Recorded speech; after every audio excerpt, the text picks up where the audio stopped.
यो लोकतन्त्र हो यो सामान्य सदनमा आम यो निष्पक्ष भएन हाम्रो पनि हाम्रो कुरा उत्तर त आयो नि हामीले पाउँदैन भने ल हुँदैन ल के गर्नु छ गर्नुहोस् हुँदैन सबैले के गर्नु छ तपाईँले लाखौँ युवाहरूले उठाइनु यत्रो हामी यो राष्ट्र चाहेको कुरा चाहिँ तपाईँले स्पष्टीकरण दिने कुरा छैन यसमा पनि हुन्छ यो नियम तपाईँले 15 नियम अनि यहाँ आएर कम्तीमा हामीले उठाएको गम्भीर प्रश्न छ सभामुखलाई त्यो दिनले समयलाई हुँदैन यसको विभेद गरिन्छ मान्दैन हामी मान्दैनौँ जसलाई कि सञ्चार मन्त्रीले नि हामीले उठाएको यहाँ पनि प्रश्न उठ्न सक्छ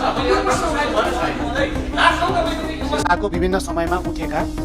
प्रश्नहरूको जवाब दिनुभएकोले यसमा स्पष्टीकरणको व्यवस्था नरहेको बेहोरा जानकारी गराउँछु। बस्नुहोस्।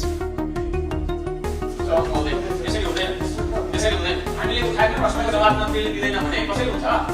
सबैले रुलिङ मात्रै गरिराख्नु हुन्छ त्यसरी हुन्छ हुँदैन हामीले राख्न चाहेको प्रश्नको उत्तर माग्नु पनि होला नि त मनको बिग्राउने हो त्यसो भए